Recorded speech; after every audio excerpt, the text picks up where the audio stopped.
Hey guys, welcome to the Joey Utah Perspective. My name is Joey Utah, and for those of you who don't know anything about me, I am a life and communication coach. I'm also an internet entrepreneur, and I'm a military veteran and activist who is doing his best to reduce the daily veteran suicide rate from 20 a day to 0 a day. So a little bit about me. I separated from the Air Force back in 2014. I went through some pretty dark times. I even contemplated suicide. And then in 2017, I really started to learn about how to self-express, and that life is really all about helping others and giving back, and also growing as an individual and learning new things and stepping out of my comfort zone from time to time. And I try to inspire that onto others. So I love learning new things, and I plan on using this podcast to interview different guests with inspirational stories who may be able to lend some insight to myself and hopefully to some of you guys as well. So without delaying, my first guest is Staff Sergeant Adrian Castillo. Castillo is an old friend of mine from the Air Force. We didn't really talk for a few years, and then we recently reconnected on social media and had a couple of really awesome talks. Adrian also went through a pretty rough transition into the civilian sector, but he has since picked himself up, and like I said, he's got a lot of great insights. So I just want to pre-warn you guys that this stuff isn't just for military veterans. It's for civilians. It's for young millennials. Anybody who is looking for some kind of healthy change in their life, this episode is going to give you guys a lot of great information. I won't delay any further. I hope you guys enjoy. But anyways, let's get into today's episode. This is episode 1, and it's with a very dear friend of mine. He's actually one of the main reasons I restarted this podcast. I was stationed with him for a couple of years in Barksdale during my time in the military. We were both security forces together. For those of you who don't know what that is, we were military police, more or less.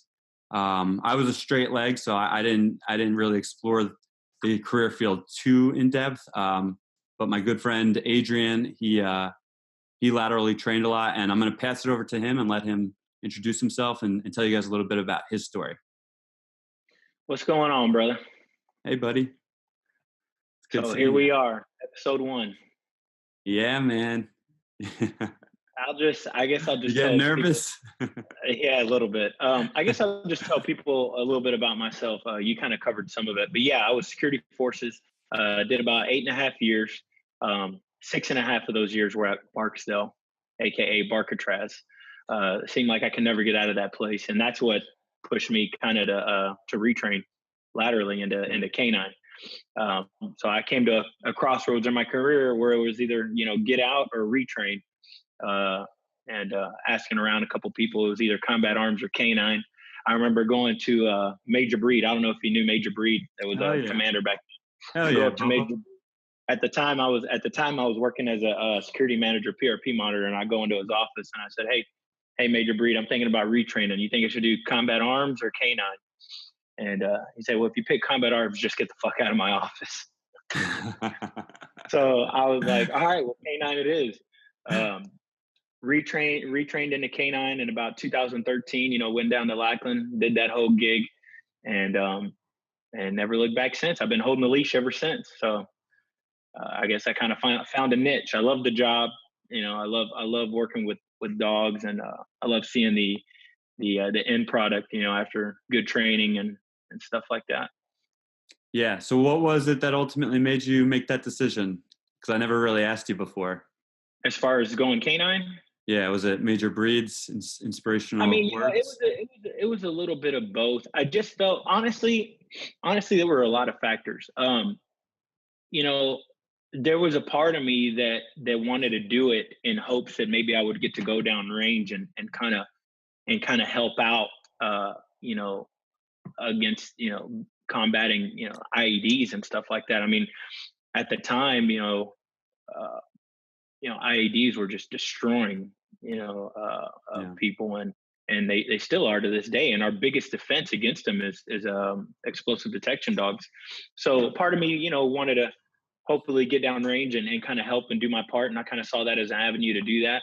And then another part of me I was just ready for something different, and I love to shoot guns, don't get me wrong, but I just couldn't see myself on the range teaching base populace how to fire a weapon. Not after some of the horror stories I've heard. I'd rather take my chances of getting bit by a dog, which has happened many times. So that's basically what it was. And when I went into it, I wasn't a dog lover, so to speak. I grew up with dogs and grew up around dogs, but wasn't really a dog lover. And after 3 months of training at Lackland in San Antonio, I gained a huge respect for these animals. I mean, some of the stuff they can do is just mind blowing, and they're so intelligent. Definitely great partners to have. Yeah, we're gonna have to do a whole episode because, I always had friends who were in canine and who cross trained, and I hung out at the kennels here and there, but I never really, that's one thing I always regretted about my 4 years in is I never looked into canine because I'm a huge animal lover on top of it, and I love learning new things. But I think it's mostly because I knew I was going into the Air Force for 4 years and getting out. So Hmm. I think I was kind of afraid of letting myself look into it because I probably would have gotten trapped because I probably would have loved it. Because most guys I know that are canine who are dog lovers, they love it. Just the Yeah, whole. I mean, I extended to go canine. It was either Yeah. get out or go canine and extend. And then so I extended to go canine because I wanted to get that under my belt. I wanted to experience that. So yeah, you could have very easily gotten trapped into another 4 years, 6 years. It happens. Hell yeah. I knew I wanted to get out though. My last year in was a little rough. I started, and this is something we've talked about before, but I started seeing the ugly side, the side of the military I didn't really want to see. And it's like that in all work environments. You see where people start, it gets a little political. People start doing favors for others, and then other people Oh get yeah. hurt. People step it on each other to advance their own careers. I'm sure it Yep. does. It happens everywhere, but it Oh never yeah. had happened to me until my last year in. And I won't go into all the details, but that was like when I went out, I kind of went out with a negative mindset, Yep. and it kind of led into my eventual depression. I went through Yep. about 3 years of really hard times, but it was I'm grateful for it all because all that stuff happens for a reason, and it does lead you to what you want to do. And Yeah. if nothing else, you can either settle for something that kind of makes you happy, or you can really get clear with your mind and think what would make me really happy, what do I really genuinely love to do. So you What know happens to you happens for you. yeah, man, that's a good one. Aubrey Marcus just said that the other day. He's a guy I get plenty of enlightenment from on a daily basis. I wish he released a podcast every day because I'd listen to him every day, but he only releases like maybe one or two a week. But yeah, man, I hear you. Uh, as far as my departure from the Air Force, I got out in 2016, um, and I kind of felt like I was at a kennels. I was at a kennels that kind of declined as far as, we kept getting handlers in and we weren't getting enough dogs. Um, and I eventually got pushed back to flight. So here I am, 3 years into my canine career and I'm already back at flight and back on flight. And I'm like, you know what, this isn't why I went canine. I didn't go canine to ride around on patrol. Again, I've already done that. Yeah. And so that was a factor in it. But also I just felt like I was, those 14-hour shifts, being at the armory at 4:45 in the morning, ready to go by 5 a.m. And then you're not getting home until, 6 o'clock, maybe 6:30. Then I was grabbing the wife and kids and heading to the gym and putting in an hour or two at the gym. I was going home and laying down at about 10:30 and then getting right back up and doing it again. So I was almost a zombie, so to speak. I was just stuck in this zombie mode, and I wasn't happy. I wasn't happy, man. I just wasn't happy. And my wife at the time loved the area that we were in. We were in California at Edwards Air Force Base. The actual base is in the middle of a dried up lake bed, but the surrounding area is Southern California. So every other weekend it was a different beach, different thing to do. So they loved it. The kids and my ex-wife loved it. Uh, but man, when you're going, how it feels when you're going to work every day and your head's down and you're just stuck in the mud.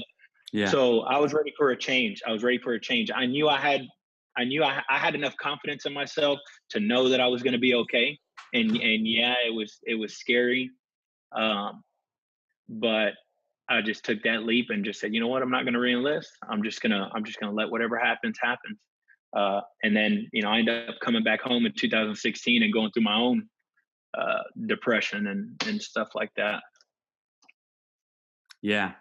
And I think, in talking to most of the vets that I talk to, what it comes down to is when you get out, there's almost like this lack of self-fulfillment. It sounds like you might have had, like, you came out, especially in doing what we were doing, because in security forces, being an MP, like, there's a part of you where you feel like you're protecting others, as much as we don't really talk about it. And, we're all kind of tough cops, when we're around each other. I got a huge sense of fulfillment knowing that I was standing guard or standing post, even if it was for 14 hours and it sucked. There was a certain bit of pride and fulfillment that came knowing I'm standing there serving my country. Yeah. You felt important. I felt important. I felt like I was part of a team. And then when I came out, it was just like everything was different. Not that it was much worse. It was just a totally different environment. And I think that's what leads to, the 20 veterans a day that commit suicide. Is because they come out, they hit, rock bottom just flips them on their ass, and they just don't know how to come back. And they turn to something to cope with, and, Yeah, that's a big one. That's a big one. The lack of feeling needed, the lack of feeling important. Survivor's guilt is also a big one. That's a big one. Fortunately, I don't think you or myself have had to deal with that, but that's a huge problem, is that, people that have, brothers in arms that don't come back, that survivor's guilt is horrible. You feel like you're here and they're not, and you blame yourself. But that, along with the lack of importance and things to do. I was an NCO, and to some level, you think you got to explain what NCO is to. I was a non-commissioned officer. I was an E5, which is a staff sergeant. He's trying to say he was a big deal. Yeah, really he was big a supervisor. Yeah, and and that whole mindset, that's something I want to touch on. That's something I wanted to talk about in this podcast. Is everywhere in life you have these different areas of validation. Okay, so none of it is more prevalent than in the military. Okay, they slap something on your sleeve, and they give you a label, and they say, here's your validation. You are this. And if you don't have that if you don't have those stripes, and if you don't have that rank, you are nothing. You are nothing until you get that. Yeah.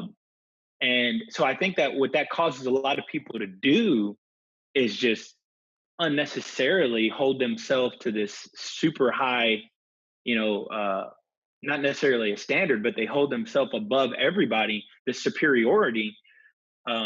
When in reality, man, we're all humans. We're all wearing the same uniform. You may got more years in than me, and you may have some more stripes on your sleeve, but we're all people working towards the same mission, And I think a lot of people miss that. For me, this is another kind of quote from Aubrey Marcus, but I built my sandcastle really high based on things I did when I got out of the military. I just kept building the sandcastle and piled it on. And eventually, a big ass wave came and knocked it down.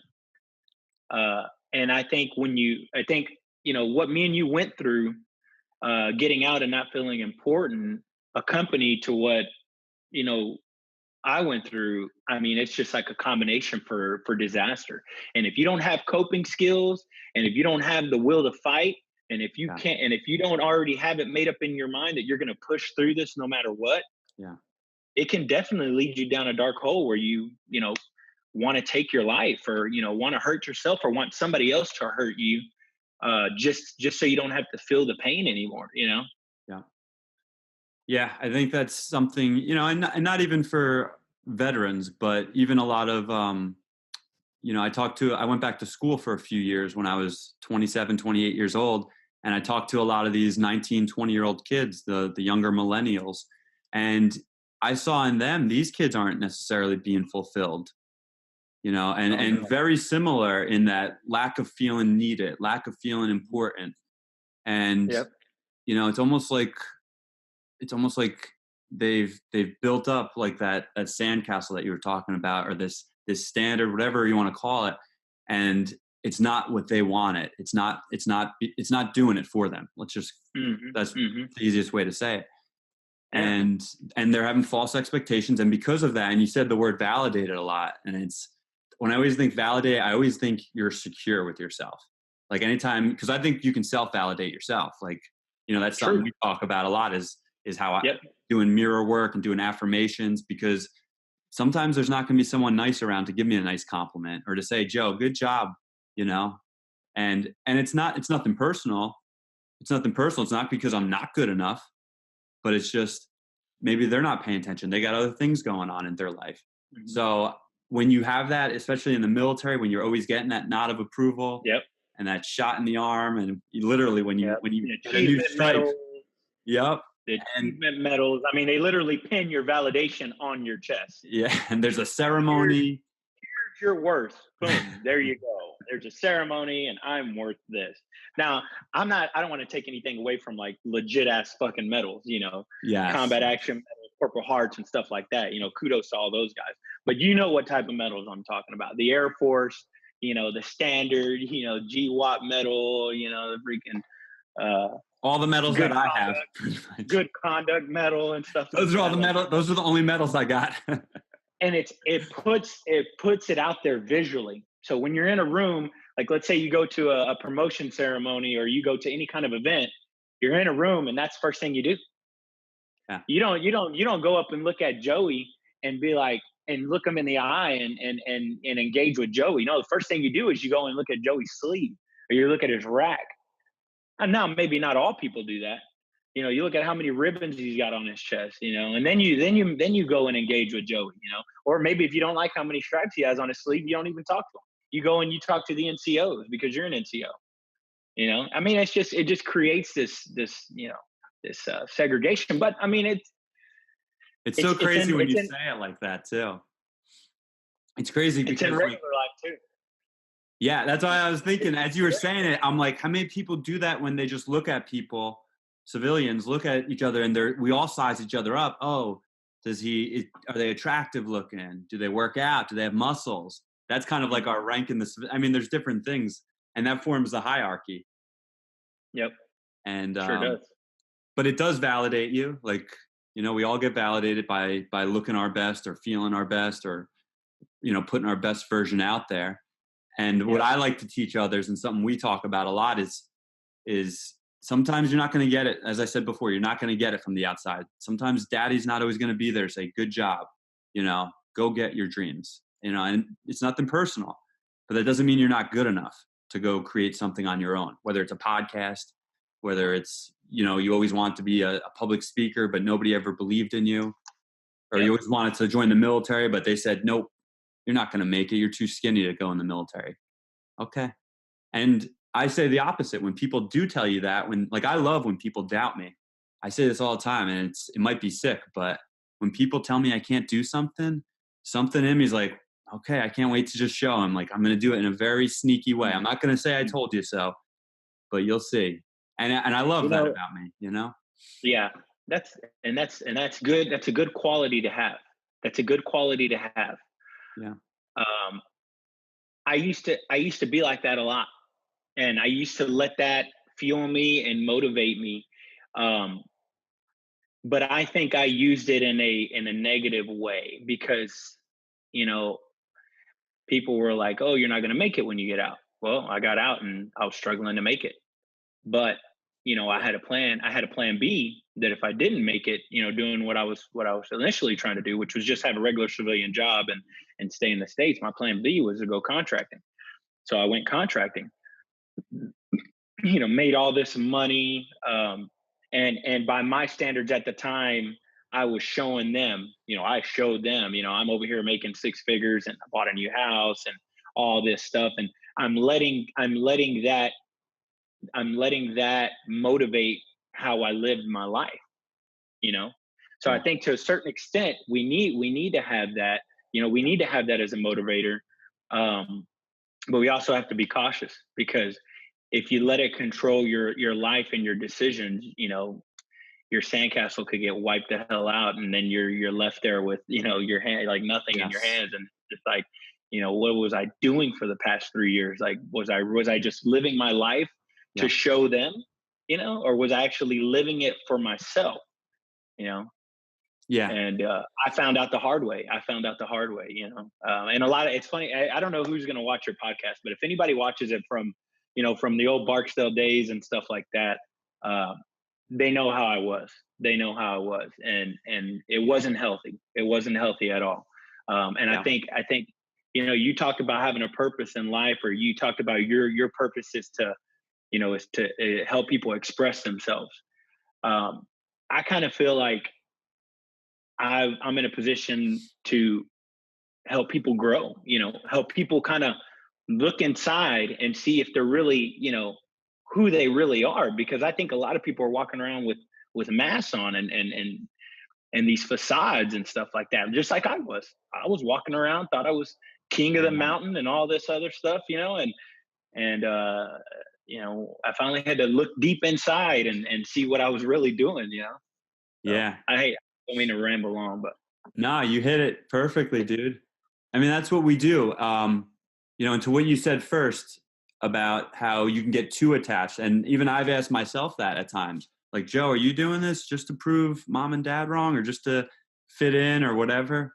And that's why, cheap plug, but in my new ebook, which you can download on my website, I talk about the first step of figuring out what you want to do with your life is asking yourself why.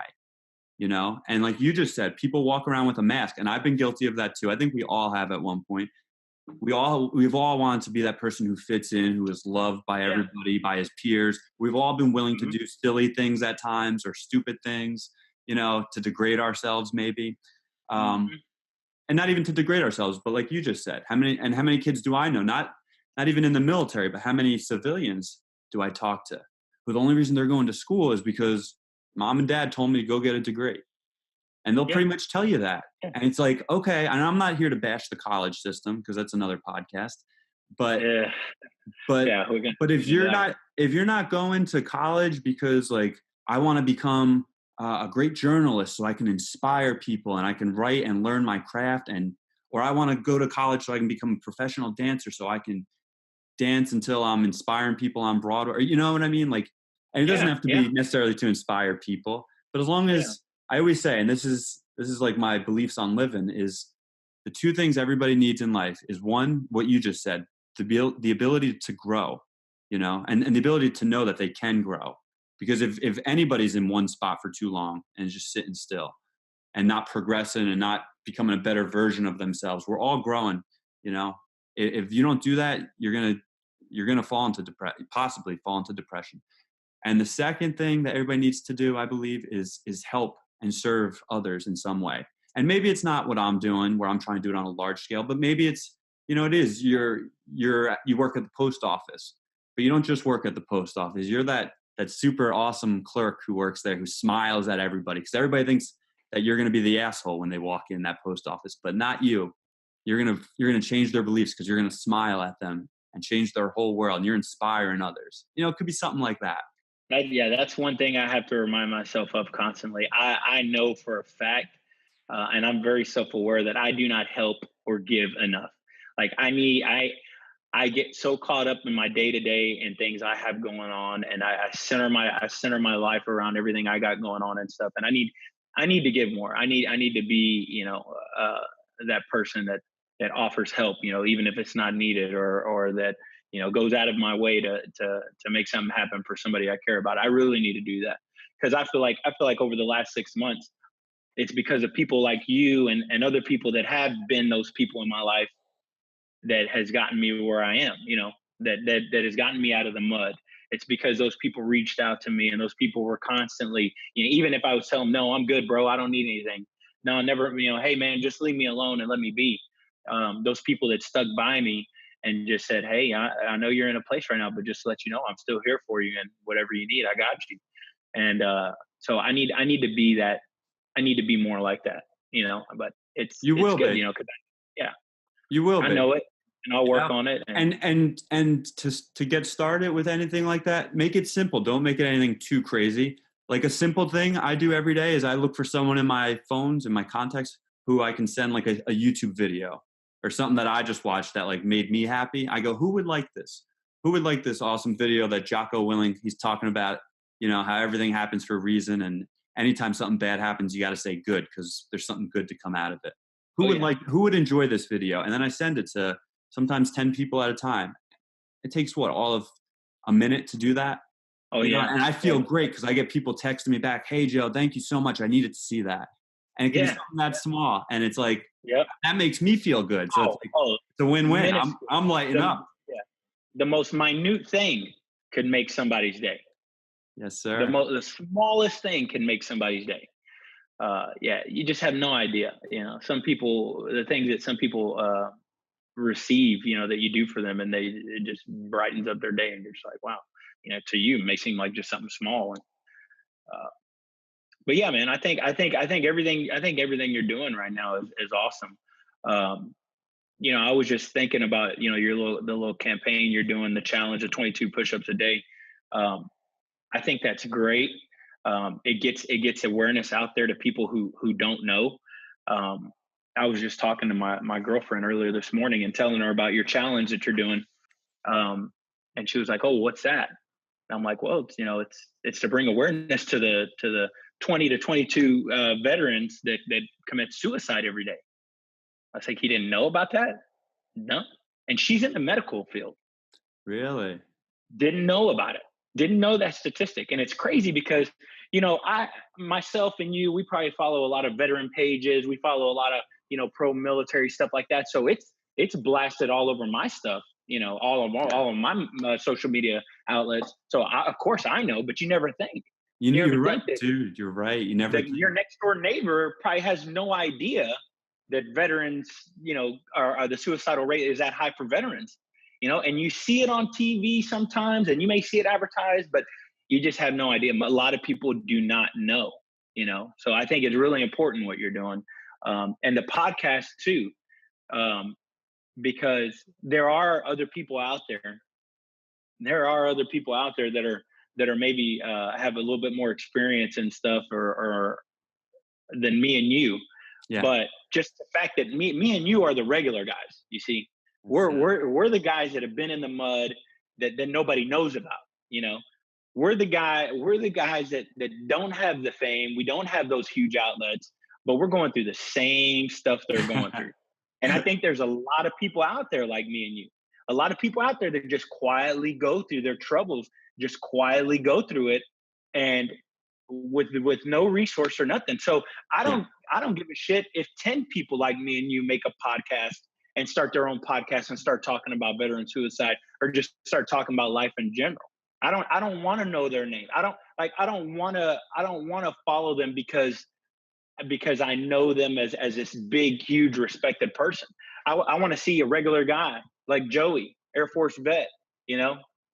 Hell yeah. And that making his way. That's what I want to see. You know, I like to listen to the big name guys, but on a certain level, I can't relate to them, you know, because I just can't relate to them, you know. I do follow a lot of people, you know. I follow Joe Rogan's podcast, you know, big time. You know, he's, you know, major now. Aubrey Marcus, but yeah, Joe Rogan. You know, I follow Joe Rogan's podcast because I just find it so informational. I love knowledge. Like I love learning about things. I hated school growing up. Hated it. Now I'll read shit just to read it because I want to know it.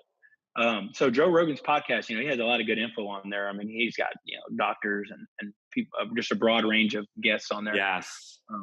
That's my favorite thing about Joe Rogan. He led me to so many great people, you know. Oh, yeah. And I love as soon as I got out of the military, he was that comforting kind of, I'm not even ashamed to admit it. Like, I didn't have a lot of friends when I got out, but I was just starting to learn about podcasts. I would listen to Joe Rogan and Duncan Trussell podcast. They talk a lot about spirituality. But then, like you said, he has got some guys, Neil deGrasse Tyson will be on. Yeah, Jordan Peterson. You know, and his daughter. He had his daughter on there too. Sam Harris. Yeah, I'll have all different people, and you're getting so much like different information. And I like Joe Rogan as much as I love him. I always say like my favorite thing is he always leads me to somebody who helps me progress. Like Jordan Peterson has had a profound effect on my life.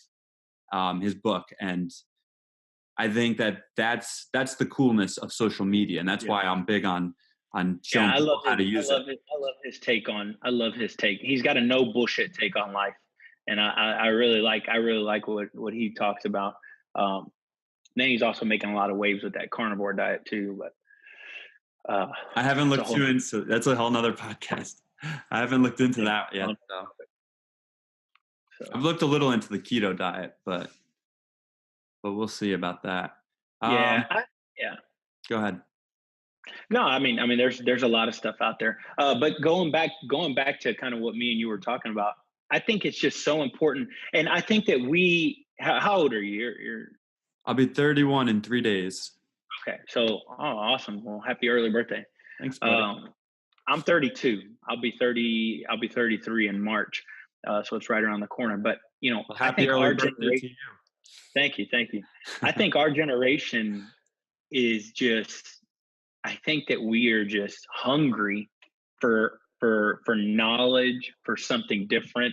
We want to know, I think they used to call us the why generation because we always ask why. Well, I've always been told the person who asks the most questions is probably the smartest in the room. So I like questioning things. I like learning about things. And I think that any way that we can encourage that is gonna be great. Any way we can encourage just to get out there and learn something new is gonna be good. And like you said, you listen to Joe Rogan, but he also led you to a lot of other people that helped you grow in different ways. Well, maybe somebody sees this podcast and it helps them grow in a way and deal with their own, troubles and stuff. So yeah. And like you said, it's all relatability, and it's all about if people feel like they know you and they like you and they trust you enough. And when you can do that with somebody, there really is like no better gift, because you're making somebody feel like they're a part of something, even if they're not, even though you're not in the room, and that for me, that's the biggest thing why I'm doing what I'm doing. And then from there, what can you create? Because you see this guy, Joey, doing it. Joey's a normal guy who like lives with his parents. Like he's still doing it. He's still making his own podcast. He's still running two different businesses. He's dealing with his own issues, and they relate. And like you said, because of that, now they're more likely to say, okay, maybe I can do it. Maybe I can start my own podcast, and just be real. Because that's really all it is, man. It's just being real. Mm-hmm. We don't, I asked you before the podcast, I said, is there anything you don't want me to talk about? You're like, no, dude, anything you want. Like my life is an open book. And I'm the same way, because I think we've realized that if you wear that mask too long, it can get very dangerous. I think you and I learned that from personal experience. So that's why we're like, you got to be real. You got to ditch the society norms. Yes. You got to ditch what, and another thing that I can't remember who said this, but I heard it on Aubrey Marcus' podcast, but he also talks about, it's like you got to, we love our parents. Don't get me wrong. We love our parents, but sometimes you have to rebel against your parents in order to grow, in order to find yourself, because you're an individual. You're going through life in your own way. This is your time. You have to sometimes go against them to grow, and you got to go against society to grow. You got to go against what your friend says you shouldn't do or judges you about or stuff like that. You just got to go against the grain, man. That's where you got to go against the grain. You got to actively seek fear, because on the other side of fear is growth. You have got to do that, and by me telling you, my life is an open book. Did I shudder a little bit? Yeah, I did. But you know what? I don't care. Because if I end up talking about something personal and end up getting it out to you on this podcast, I'm going to be a better person for it. I may learn something. You may give me some insight on something I was holding in. And I think so many people, man, are just so caught up in these, what would they think of me? How will this be perceived? Will people make fun of me? Like, man, I've just learned that's just all a load of crap, man. And it just keeps you from living your freaking life. Amen, dude.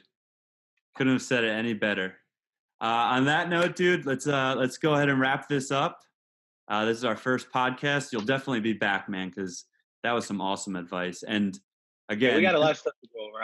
I'm very honored to be on your first podcast. I just want to let everybody know again that you're the reason why I started this, is because a month ago we hopped on a chat where I was going into a chat looking to help you because I knew you were dealing with some stuff and needed to get some stuff off your chest. And then at the end, like, I think you suggested, or maybe you called me the next day, you're like, dude, we should start a podcast.